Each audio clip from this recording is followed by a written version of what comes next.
Hello साथियों, स्वागत है आपका अपने YouTube channel Rahul Kaushik maths class में। साथियों, इस वीडियो में हम समझेंगे कॉम्प्लेक्स नंबर्स। ठीक है, क्लास 11th का टॉपिक है, चैप्टर 5 कॉम्प्लेक्स नंबर्स। तो वीडियो को आगे बढ़ाने से पहले जिसने भी चैनल को सब्सक्राइब नहीं किया हो वो चैनल को सब्सक्राइब करें, वीडियो को लाइक करें, शेयर करें। तो साथियों, जो टॉपिक है वो है कॉम्प्लेक्स नंबर्स। कॉम्प्लेक्स नंबर्स क्या होते हैं, सबसे पहले हम इस बात को समझेंगे। तो साथियों, इसे रिप्रेजेंट करते हैं हम जेड से। ये होता क्या है? ये होता है it is a combination of real and imaginary part. अब देखिए, जेड क्या है? X plus iota y. ये क्या है? कॉम्बिनेशन है रियल एंड इमेजिनरी पार्ट का। यहाँ पे एक्स क्या है? एक रियल पार्ट हो गया। आयोटा वाई क्या हो गया? Imaginary part. अगर हम इंडिविजुअल y की बात करें, ये तो अपने आप में रियल रहेगा, लेकिन इसके साथ आयोटा लग जाएगा तो इसे बोलेंगे हम इमेजिनरी। ठीक है, तो कॉम्प्लेक्स नंबर हो जाता है combination of real and imaginary part. ठीक है, इससे आगे हम समझेंगे कि पावर ऑफ आयोटा क्या होती है। ठीक है, इस पर बेस्ड एक एक्सरसाइज है, उसमें आपको वैल्यूज फाइंड आउट करनी होती हैं, पावर आयोटा की पावर्स गिवन होती हैं। तो ठीक है, वो हम समझेंगे जब एक्सरसाइज सॉल्व करेंगे। तो पावर ऑफ आयोटा क्या है, हमें पता है जो आयोटा की वैल्यू होती है वो √-1 होती है। जब हम इसका स्क्वायर कर देंगे तो आयोटा स्क्वायर निकल कर आता है -1। अच्छा, आयोटा स्क्वायर का भी स्क्वायर करते हैं तो आयोटा 4 होता है और उसकी वैल्यू निकल कर आती है +1। जब हम क्वेश्चन सॉल्व करेंगे तो हम आयोटा 4 की वैल्यू ही यूज करेंगे, क्योंकि ये इसकी वैल्यू एक +1 है, पॉजिटिव है। तो क्या क्वेश्चन सॉल्व करने में कोई भी कंफ्यूजन क्रिएट नहीं होगी। ठीक है, नेक्स्ट है modulus of a complex number. तो कॉम्प्लेक्स नंबर क्या है? z = x plus iota y. इसका मॉड्यूलस क्या होता है? तो इसको रिप्रेजेंट करते हैं, आपको पता है ऑलरेडी। तो ये होता है √(x² plus y², means x और y का स्क्वायर करना और उसका स्क्वायर रूट कर देना ऐड करके। ठीक है, ये हो गया मॉड्यूलस कॉम्प्लेक्स नंबर का। अब नेक्स्ट जो टॉपिक है वो है conjugate of a complex number. हमें समझना कि कंजुगेट क्या होता है कॉम्प्लेक्स नंबर का। तो कॉम्प्लेक्स नंबर हो गया z = x plus iota y. Z conjugate, तो कंजुगेट को रिप्रेजेंट करते हैं बार से, तो ये हो गया जेड कंजुगेट।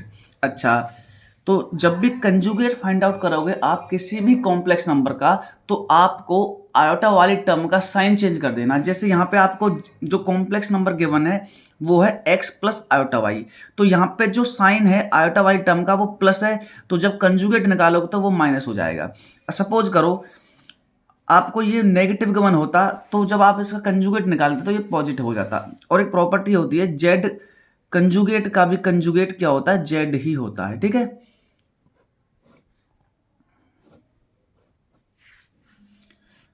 अब समझिए, देखिए हम ऑलरेडी, हमें जेड गिवन है, जेड कंजुगेट हम निकाल चुके हैं। यहां से मैं आपको एक प्रॉपर्टी बताऊंगा।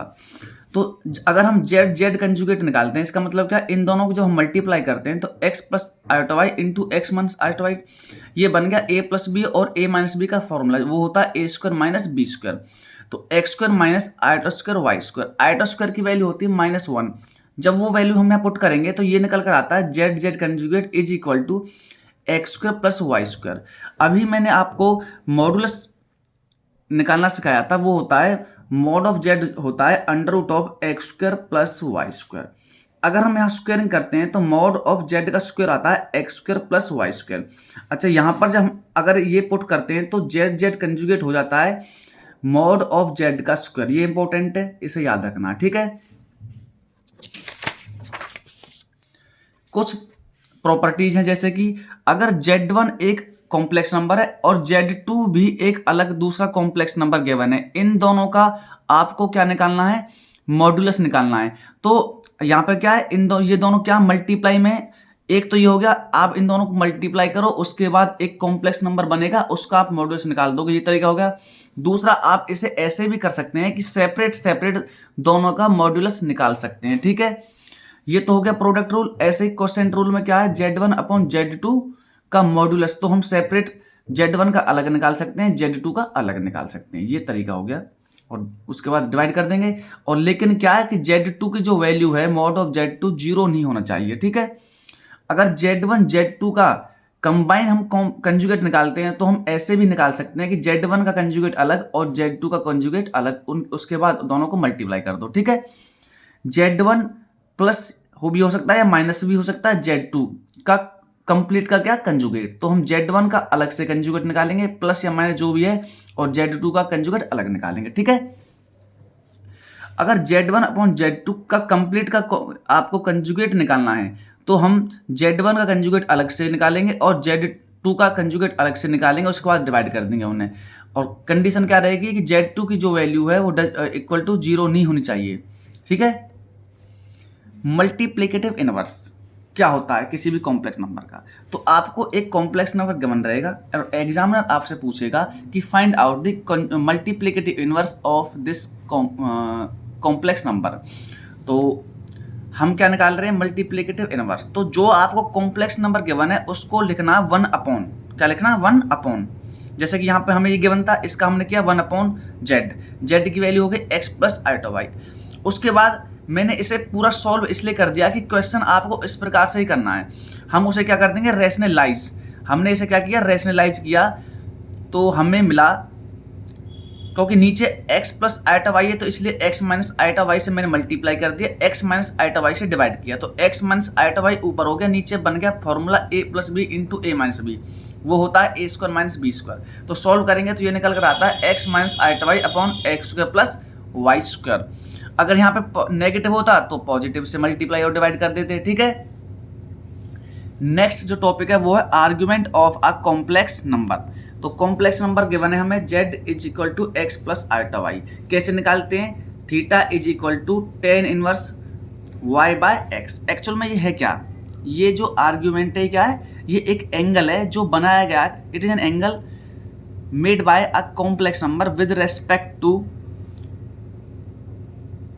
Positive direction of x axis in anti clockwise direction, ठीक है। ये होता है आपका आर्ग्यूमेंट। इसकी वैल्यू वेरी करती है क्वाड्रेंट टू क्वाड्रेंट। अगर आपका कॉम्प्लेक्स नंबर फर्स्ट क्वाड्रेंट में लाई करता है तो जो भी वैल्यू निकल कर आती है वो एज इट इज रहेगी थीटा, ठीक है। लेकिन अगर कॉम्प्लेक्स नंबर सेकंड क्वाड्रेंट में लाई करता है, मींस माइनस एक्स प्लस का वाई रहेगा, तो आर्ग्यूमेंट की जो वैल्यू आती है वो पाई माइनस थीटा हो जाएगी, ठीक है। जो भी आप निकालोगे यहाँ से उसको पाई में से सब्ट्रैक्ट कर दोगे। अगर कॉम्प्लेक्स नंबर थर्ड क्वाड्रेंट में लाई करता है, मतलब माइनस का एक्स और माइनस का ही वाई है, तो आर्ग्यूमेंट होता है माइनस का पाई प्लस थीटा, ठीक है। अगर कॉम्प्लेक्स नंबर फोर्थ क्वाड्रेंट में लाई करता है, एक्स पॉजिटिव है और वाई नेगेटिव, तो आर्ग्यूमेंट की जो वैल्यू निकल कर आती है वो माइनस का थीटा होती है, ठीक है। ये बात क्लियर है। लास्ट एक टॉपिक है polar form of a complex number. अभी हम केवल एनसीईआरटी के रेस्पेक्ट में बात कर रहे हैं, ठीक है। तो पोलर फॉर्म कॉम्प्लेक्स नंबर की कैसे निकालेंगे, वो होती है z is equal to r into cos theta plus iota sine theta. R भी क्या होता है, ये भी मॉडुलस ही होता है, under root of x square plus y square, और थीटा क्या होता है आपका आर्ग्यूमेंट, जो हम ऑलरेडी सीख चुके हैं, ठीक है। तो ये है आज के लिए इस वीडियो में। अगर आपको तरीका अच्छा लग रहा है, कंटेंट अच्छा लग रहा हो, तो चैनल को ज़्यादा से ज़्यादा सब्सक्राइब कीजिए, शेयर कीजिए, लाइक कीजिए। धन्यवाद।